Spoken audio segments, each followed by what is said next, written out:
जी हाँ दोस्तों, नमस्कार। बुंदेलखंड दर्शन न्यूज में सभी दर्शकों का स्वागत है। मैं भूरेलाल कुशवाहा। आइए नजर डालते हैं दिन भर की छोटी और बड़ी खबरों पर। खबर देखने के पहले आप हमारे वीडियो को सब्सक्राइब अवश्य करें एवं शेयर लाइक अवश्य कर दिया करें। आइए नजर डालते हैं दिन भर की छोटी और बड़ी खबरों पर। ये ऐसा लगता है कि वास्तव में अपने प्रिय हैं। वास्तव में ऐसे लोग अगर हो तो कोई भी कार्यक्रम मनाने के लिए हमें ज्यादा औपचारिकताएं निभाने की आवश्यकता नहीं होती, क्योंकि मुझे मंच मिल जाता है। अगर वास्तव में मुझे मंच ना हो तो मैं कहां से भीड़ इकट्ठी करूं? तो मैं तो इनको तहे दिल से बहुत बहुत धन्यवाद देता हूं। इनका मैं सम्राट अशोक किला पूरा आभारी रहता है हमेशा। वास्तव में ऐसे बड़े भाई को मैं आमंत्रित करता हूं कि विद्यालय के साथ साथ हम लोगों को भी अपने शब्दों के द्वारा ओतप्रोत करें। आदरणीय विजय भाई साहब। सर्वप्रथम मैं तथागत भगवान बुद्ध के चरणों में नमन करता हूं तथा महात्मा ज्योतिबा फुले तथा शिक्षा की देवी सावित्रीबाई फुले के चरणों में नमन करता हूं तथा यहाँ पर अपना बहुत कीमती टाइम निकाल करके आए हुए व्यक्तियों का हार्दिक अभिनंदन करता हूं। अभी लॉकडाउन की स्थितियां थी, वहां पे प्रत्येक व्यक्ति को अपनी जान बचाने की पड़ी हुई थी।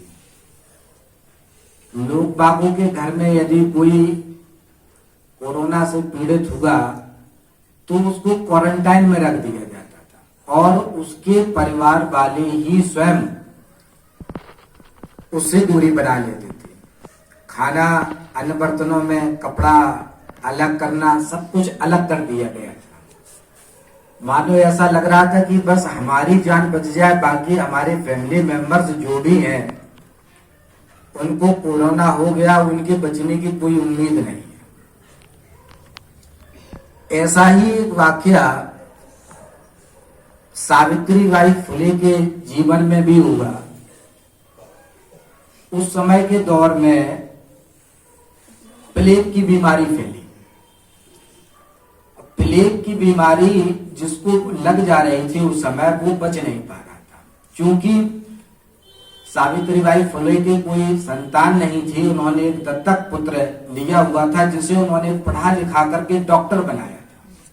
और जब प्लेग की बीमारी फैली तो जो उनका दत्तक पुत्र था वो सभी जितने भी पेशेंट थे उनका फ्री में इलाज चल रहा था। माता सावित्रीबाई फुले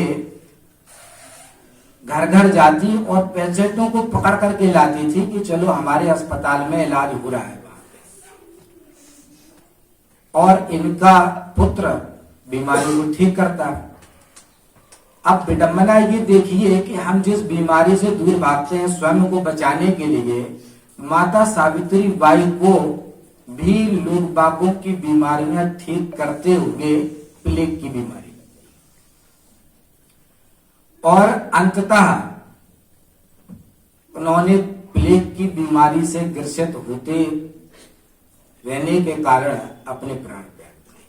माने कि जिनको हम दूर भागे, उन्होंने इस बीमारी को बीमारी नहीं समझा, लोग बागों की मदद करना एक सबसे बड़ा कर्तव्य और सेवा भाव समझा कि इस परिस्थितियों में इससे बड़ा सेवा कार्य कोई हो ही नहीं सकता है। तो इसी प्रकार से हम सभी लोगों को भी विपरीत परिस्थितियों में लोग बागों की मदद करनी चाहिए। वो जो व्यक्ति वास्तविकता में नीडी है उन लोगों की हमको हमेशा हेल्प करनी चाहिए। आज हम लोग जिन व्यक्तियों की जयंतियां मना रहे हैं वो इस पथ पर आगे बढ़ते रहे कि आज हम उनका अनुसरण कर रहे हैं, उनको फॉलो कर रहे हैं। यहाँ पे जो लोग भी एकत्रित होते हैं वो सब बातें सुनते हैं। लोग बाग यहाँ से जाकर के हम लोग दूसरे लोगों को जागरूक करते हैं। तो जैसा कि हम लोगों में पंचशील में बताया गया है कि चोरी नहीं करना है, झूठ नहीं बोलना है, व्यभिचार नहीं करना है, जीव हिंसा नहीं करनी है। इन सब ये चीजें बिल्कुल बेसिक फंडामेंटल राइट्स हम लोगों के, कि इनको बिल्कुल भी, यदि हम लोग भगवान बुद्ध को मान रहे हैं तो इन चीजों को बिल्कुल अवॉइड करना है। और सबसे बेसिक काम तो यही होगा कि हम अपने बच्चों को सबसे पहले पंचशील सिखाएं कि पंचशील क्या है, पंचशील में क्या क्या चीजों को हम लोगों को फॉलो करना पड़ता है। अगर हम इतना कर सकते हैं तो वास्तविकता में कि हम लोग भगवान बुद्ध के अनुयायी होंगे, उनके फॉलोअर्स होंगे। अच्छा, इसी क्रम में मैं सावित्रीबाई फुले के ऊपर कुछ पंक्तियां बोलना चाहता हूं। हालांकि किसी भी व्यक्ति की इतनी कोई हिम्मत नहीं है कि वो उनके ऊपर लिख सके या बोल सके। हम लोग तो बिल्कुल वर्डलेस रहते हैं, बोलना हम लोगों की बस की बात नहीं है, लेकिन फिर भी कोशिश की है, थोड़ी सी कुछ पंक्तियां बताने की मैं कोशिश करता हूँ।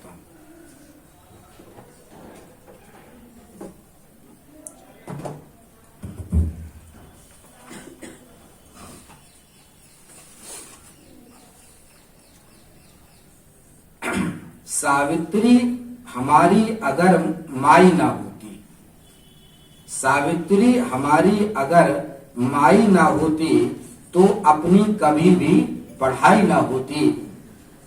जानवर सा भटकता मैं इंसान होकर, ज्योति शिक्षा अगर तुम थमाई ना होती। ये देह माने दिया पर सांस तेरी रही, ये देह माने दिया पर सांस तेरी रही। ये दिया ही न जलता गर तू बताई ना होती। किसकी अंगुली पकड़ कर चलता मैं दिन ब दिन, गर तू शिक्षा की सरगम सुनाई ना होती। गीत हम गा रहे जो खुशी के लिए, गीत हम गा रहे जो खुशी के लिए। जवाही ना खुलती अगर तू आई ना होती। कौन कहता है ये एहसान नहीं भूलना, नारी विधवा दलित गर उठाई ना होती। जख्म पर कौन ममता का मरहम लगाता, जख्म पर कौन ममता का मरहम लगाता। डॉक्टर बन अगर की दवाई ना होती, न शादी विधवाओं की होती कभी।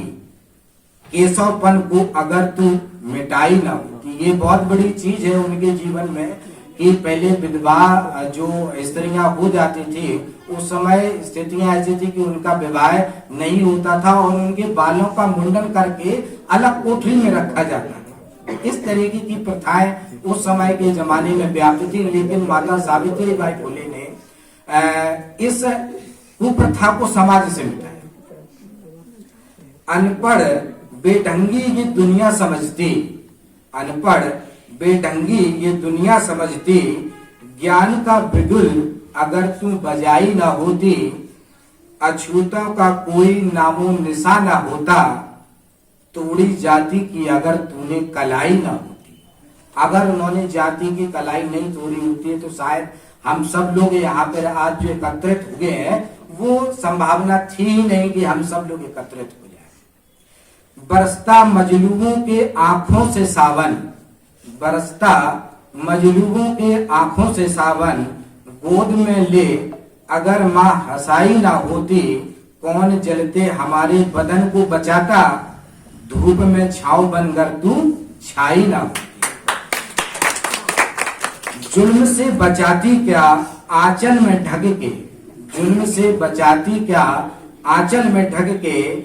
जालियों पर अगर माँ सवाई ना होती, मर्तबा आसमान से बड़ा ना उसका होता। जाति खाई से अगर हमें उठाई ना होती। क्या तेरे ऊपर लिखूं मैं तो कुर्बान हूं, क्या तेरे ऊपर लिखूं मैं तो कुर्बान हूं।